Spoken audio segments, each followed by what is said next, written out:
Olá, começa agora mais um programa Cidadania na TV Senado. Eu sou o Sérgio e hoje a gente vai falar sobre negros e o mercado de trabalho. Eles são 54% da população, representam 76% dos brasileiros mais pobres e apenas 17% dos mais ricos, segundo o IBGE. Além de tudo, costumam receber menos do que os brancos nas mesmas funções. Além disso, também são maioria entre os desempregados. Para falar conosco a respeito hoje, temos a participação de Emerson Ferreira Rocha, ele que é pesquisador e doutor em Sociologia. Bem-vindo, Emerson. Olá, Sérgio. Agradeço o convite, cumprimento a você e a todos os espectadores da TV Senado. Obrigado. Emerson, para a gente começar então de uma forma bem geral, que dá nome até ao tema do nosso programa, por que os negros são a minoria no mercado de trabalho formal e também por que eles são menos selecionados para cargos de alto escalão das organizações? Maravilha, Sérgio. Quando a gente vai compreender como as desigualdades raciais vêm a acontecer no mercado de trabalho, a gente pode organizar o conjunto de causas em três grandes conjuntos. Não é? Um desses conjuntos diz respeito às desvantagens de ponto de partida. Não é? As pessoas nascem em famílias mais ou menos afluentes economicamente, as pessoas nascem em famílias onde você tem ou não tem livros em casa, onde você tem ou não tem acesso a uma série de recursos, não é? Culturais, enfim. Não é? Então você tem essas desvantagens de ponto de partida, não é? Desvantagens ou vantagens de ponto de partida. A gente tem um outro grande conjunto, não é? Que tem a ver com as qualificações, não é? Das pessoas, as qualificações que elas apresentam, não é? No mercado de trabalho, podem apresentar. Não é? E um terceiro, que a gente chama da discriminação propriamente dita, a discriminação direta, que acontece quando as pessoas competem, não é? Por posições nisso que a gente chama de mercado de trabalho. Não é? E a gente deve notar que há o que a gente chama de desvantagens cumulativas, ou seja, a gente está separando a discriminação das vantagens e desvantagens de ponto de partida, de qualificação, mas a discriminação, sobretudo do ponto de vista histórico, também afeta os pontos de partida. Negros, de maneira geral, saem de pontos de partida menos vantajosos ou mais desvantajosos que os brancos. Né? Igualmente, as pessoas negras, por esse ponto de partida e por outros fatores, também atingem, né, menores níveis de qualificação, que vai prejudicar a sua posição no mercado de trabalho. Né? E, além disso, a gente tem a discriminação, mais uma vez, direta que acontece dentro do mercado de trabalho. Claro que há vários outros fatores, né, mais imponderáveis, talentos, habilidades, sorte ou azar de um lugar, né, mas, no geral, na estrutura, o que a gente pode organizar são essas três séries de fatores. E esse da discriminação, muitas vezes, as pessoas não têm alguma dificuldade para admitir, às vezes, ou para perceber, porque, de fato, é difícil de perceber em qualquer momento de interação no mercado de trabalho, por exemplo, numa entrevista de emprego, não é? Chega lá uma pessoa como eu, uma pessoa negra, e chega para uma entrevista de emprego e, de repente, não é contratada, sendo contratado uma pessoa branca com mais ou menos a mesma qualificação. Naquele momento é difícil distinguir, não é, naquela interação com a pessoa, se foi discriminação racial, racismo, se foi pela minha insegurança, se foi pela minha postura ali, se foi por aquele momento, por um nervosismo, enfim. Então, em cada momento singular, em cada interação singular, é muito difícil a pessoa distinguir, não é, exatamente, identificar com exatidão qual foi o papel do racismo, da discriminação racial. Não é? Por isso que a ciência social entra em jogo, com o uso, por exemplo, da estatística. Não é? Quando a gente pega, então, grandes números, não é? Um grande número de pessoas, a população brasileira no mercado de trabalho, aí a gente consegue identificar, olha, com a mesma qualificação, na mesma região, não é? Com a mesma origem familiar, mais ou menos, há essa desigualdade em média. Portanto, isso evidencia a existência da discriminação. Então, no grande número, no estudo com grande número, utilizando esse tipo de metodologia de recurso, a gente consegue identificar que há um papel da discriminação. Embora na interação, em cada interação cotidiana, muitas vezes seja difícil para as pessoas identificarem, não é? Emerson, e como que o governo vem atuando nos últimos anos para diminuir essa desigualdade, na sua opinião? Como o governo vem atuando, maravilha de pergunta, Sérgio. Isso traz o tema das políticas públicas, né? E quando a gente vai pensar nas políticas públicas que combatem ou podem combater a desigualdade racial, a gente pode agrupá-las em há duas formas das políticas, duas grandes formas das políticas públicas atacarem a desigualdade racial.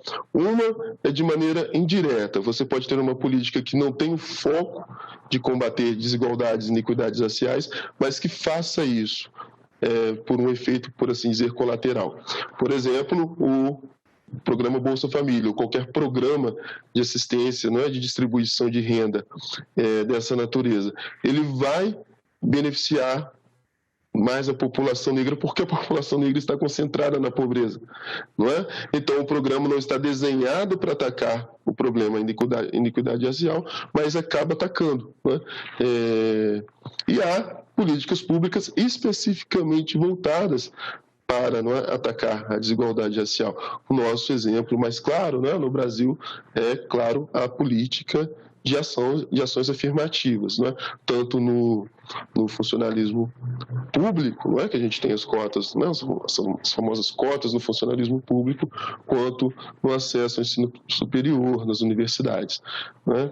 Que é uma política interessante. Ela tem um baixo custo econômico relativamente, não é?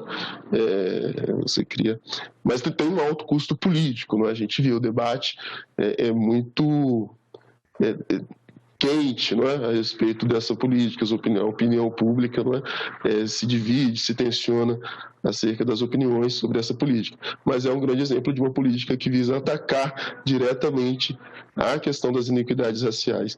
E é muito importante que as pessoas entendam uma coisa: o alvo dessa política, né, da ação afirmativa, não é o José, a Maria, o João, que vai ser aquela pessoa que naquele concurso entra mediante a cota, ou aquela pessoa que entra na universidade mediante a cota naquele concurso. O alvo da política é a sociedade, é o agregado, é a desigualdade, a maneira desigual como os grupos, né, humanos, né, como pessoas, né, humanas, em função da cor, são divididas desigualmente, né, em função do mercado de trabalho ou no acesso ao ensino, de maneira geral, né, que é importante para as pessoas, né, o ensino é fundamental para as pessoas conseguirem uma colocação no mercado de trabalho. Então, o alvo da política de ação afirmativa não é um indivíduo singular, a pessoa singular que é beneficiada assim, naquele momento, mas o alvo é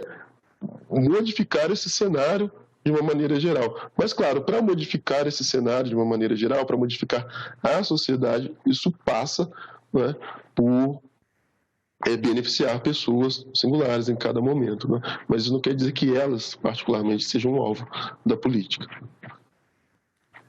O doutor comentou sobre a cota nos concursos públicos, né, que é uma das políticas públicas que tendem a reduzir essa desigualdade. E essa é uma política pública relativamente recente, né, Emerson? A dos concursos, e não a das universidades, enfim. Como que você, enquanto pesquisador, consegue ver já alguma diferença, algum impacto relevante nesses últimos anos, em razão das cotas para o concurso? Sim, não é? É de 2014, não é? Que a gente tem essa lei, implementa essa política, esse critério. Os efeitos, eles se fazem presentes, não é? Você tem, obviamente, por conta disso, um aumento do número de negros ocupando posições no setor público, né? Se você pegar no agregado, no total, você não vê uma diferença tão grande ainda, né? Porque é pouco tempo da política para muito tempo de ingresso, né? Mas se você pegar a quantidade de pessoas que ingressam ano a ano, você vê que a partir de 2014, né, o número de ingressantes negros sobe de patamar, não é? Até então, esse número, a proporção de negros ingressando no serviço público não ultrapassava ali a casa dos 30%, de modo muito significativo, né? E depois dessa política ele se estabiliza ali em torno dos 40% ou mais no ingresso de pessoas negras. Então você tem, de fato, um resultado efetivo. Agora, há barreiras que continuam, né, desafiando, porque tem uma coisa, um padrão muito interessante na desigualdade racial no mercado de trabalho, que é o fato, eu mostro isso no meu livro, né, que quanto mais alto o status socioeconômico de uma posição em questão, maior é ali o peso da discriminação racial. Ou seja, como se houvesse uma resistência na sociedade a que negros ocupem essas posições, um consenso não necessariamente consciente, deliberado, as pessoas, não quero, né, que os negros ocupem esse lugar. Embora isso exista, algumas pessoas pensem assim de maneira deliberada, articulada, não é? Mas não é isso necessariamente. A sociedade funciona, não é? De tal maneira a oferecer uma resistência que pessoas negras ocupem essas posições de maior prestígio, maior remuneração, maior status, enfim.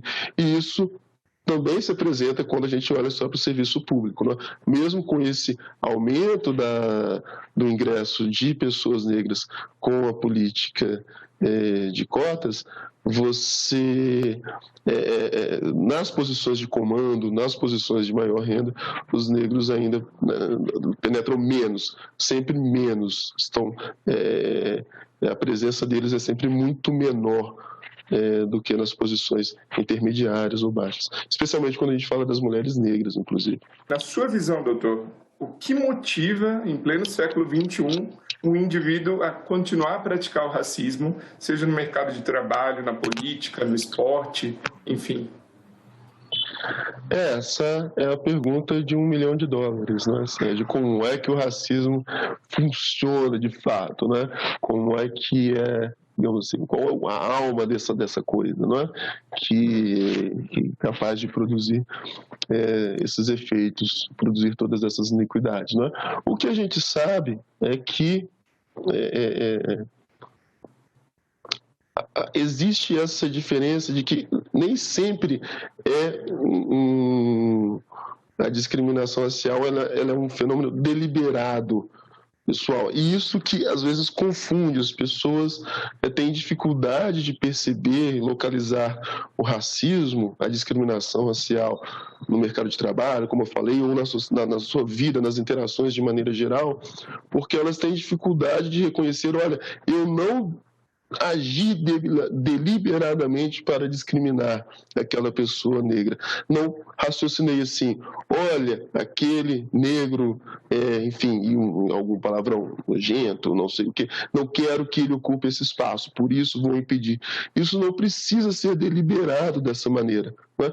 Isso existe, a gente sabe que há nessa sociedade, infelizmente, na nossa sociedade a gente convive com pessoas que pensam assim, não é? Que nem sempre falam em público, não é? A gente vê as pessoas cada vez mais falando até em público, não é?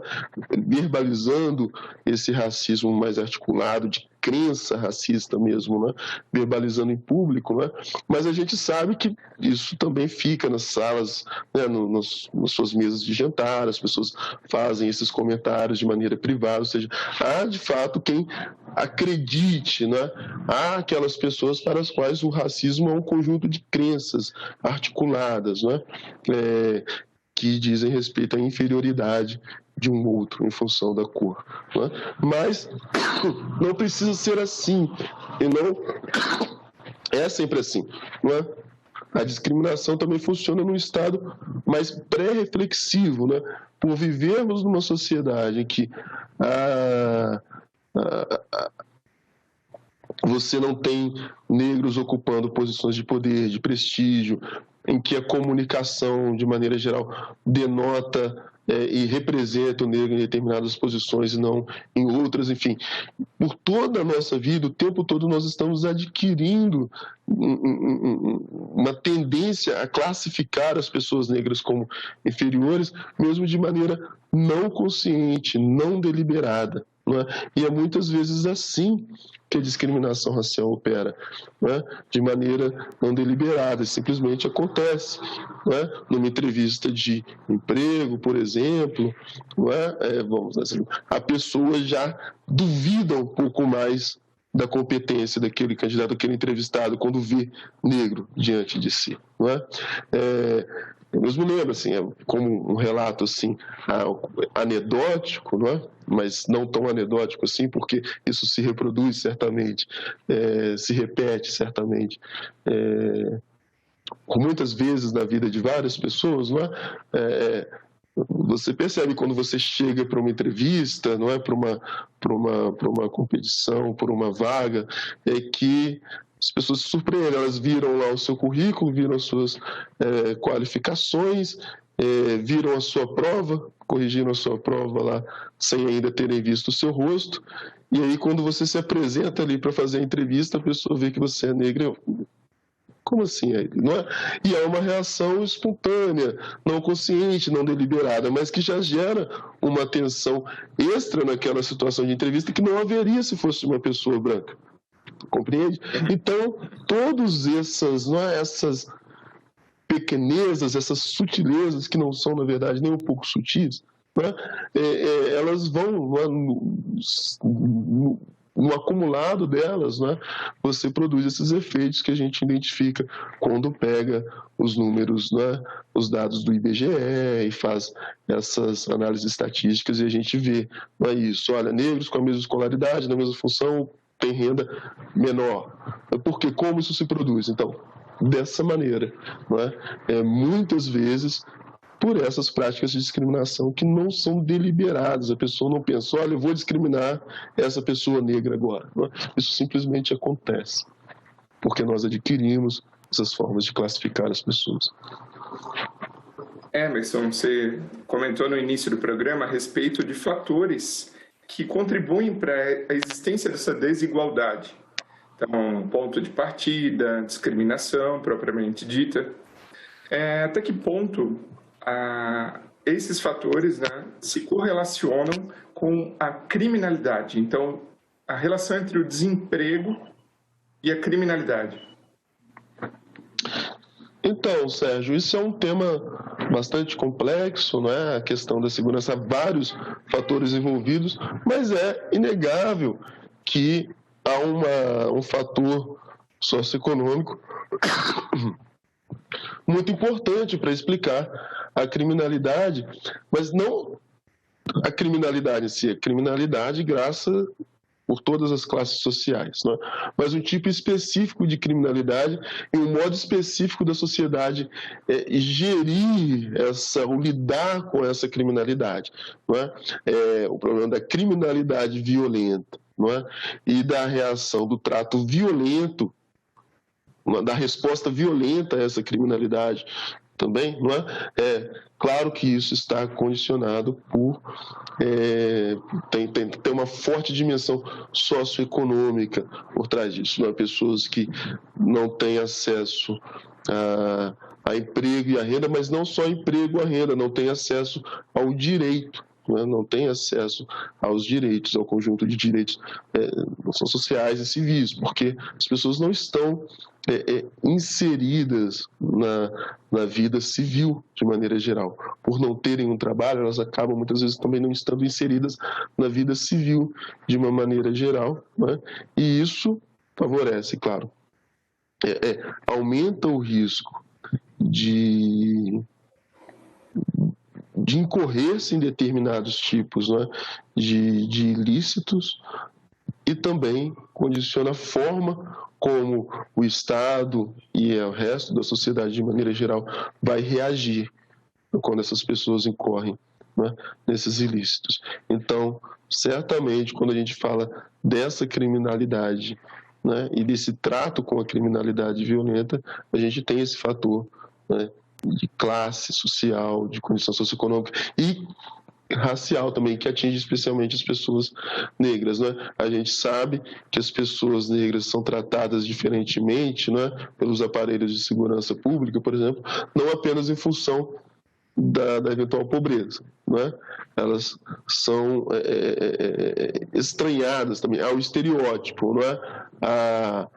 A cor, né, parece, né, para os agentes de segurança como um índice de periculosidade. Aquele sujeito, né, sobretudo homem, negro, jovem, né, é perigoso. Né? Essa cor da pele te tinge como, né, te pinta como sendo perigoso, né, para as pessoas de maneira geral, e especialmente para os agentes de segurança. Isso acontece. Né? E, mais uma vez, às vezes de maneira não deliberada. O sujeito nem pensa, olha, eu vou... Né?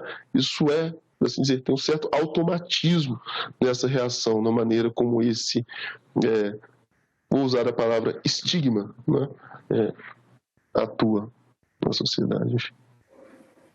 Doutor, considerando que décadas atrás, não muito no passado recente, havia nas empresas segregação racial claramente definida em regras, regulamentos, né? E hoje isso não é tolerado mais, né? Não faz o menor sentido existir esse tipo de coisa. Então, a que ou a quem o doutor atribui esses avanços nas organizações? Maravilha, Sérgio. Então, é o velho tema do aprendizado, né? O que a gente fica pesquisando sobre desigualdade, sobre todas essas iniquidades, não é? E trabalhando com esses cenários, né, com essas situações que entristecem, né? Mas tem um outro lado bom. A gente sabe que os coletivos humanos também são capazes de aprender, não é?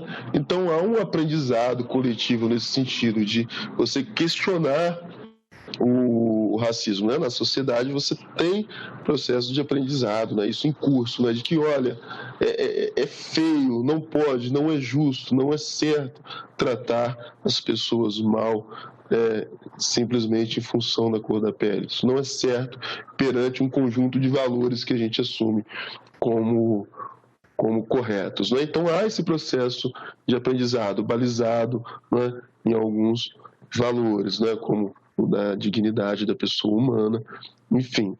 Né? Agora, nesse processo de aprendizado, ele não acontece simplesmente de maneira espontânea, né? E então, nesse processo de aprendizado, cabe destacar a ação de atores políticos, né? de organizações, né, de coletivos, de pessoas que se organizam para levantar essas bandeiras, levantar essas pautas, né, pautarem isso na arena pública, na discussão pública, né, de maneira que o Estado e também firmas, né, empresas, enfim, modifiquem condutas, né, rotinas, no sentido de minorar, pelo menos, essas iniquidades raciais. Então, o papel aí eu destacaria o papel da política, de maneira geral, né, dos atores sociais, das pessoas, né, e dos coletivos humanos que agem, né, que encaram, né, veem na política, enxergam na política um espaço de promover esse aprendizado, não é? Então isso isso, em particular, chama atenção também para uma questão mais geral. Não é? A política, não é? Hoje em dia, a gente vê, as pessoas estão meio aborrecidas demais com a política, não é? A corrupção, nada resolve, enfim, a política está muito em baixa, não é? Isso acontece mais ou menos sempre, mas especialmente agora a gente percebe isso. As pessoas estão muito desiludidas, muito decepcionadas e muito até revoltadas, né, com a política. Mas a gente não pode esquecer que a política é esse espaço também, né? E talvez o único grande espaço, né, em que a gente pode, enquanto pessoas, né, e enquanto coletivos humanos, né, promover esses processos de aprendizado em sociedade, promover esses processos de melhora. Então, a política também é esse espaço importante em que a gente procura promover, procura lutar por um mundo um pouco melhor, não é? Então, eu destacaria esses atores. Doutor, diante de tudo que a gente comentou aqui no programa, para a gente encerrar, gostaria que o doutor comentasse se você acredita num futuro mais justo e igualitário no Brasil, nessa questão do mercado de trabalho e os negros, e para qual horizonte o senhor enxerga isso? Sérgio, acredito porque tenho que acreditar, né? Se não acreditar, a gente desanima, na verdade. Mas, para além disso, eu também acredito de um ponto de vista mais frio e racional, né? Uma coisa que a gente aprende, né, estudando, é que a gente não pode ver a história como uma coisa linear, sempre evoluindo, né?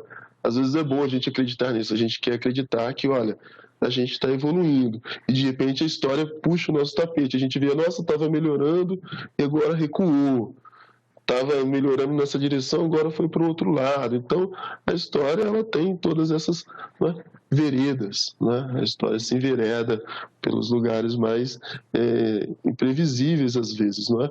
Mas a gente consegue, sim, observar esses processos de aprendizado, né, dos quais a gente estava falando, né? Dá para dizer que hoje, de maneira geral, a nossa compreensão a respeito desse tema melhorou.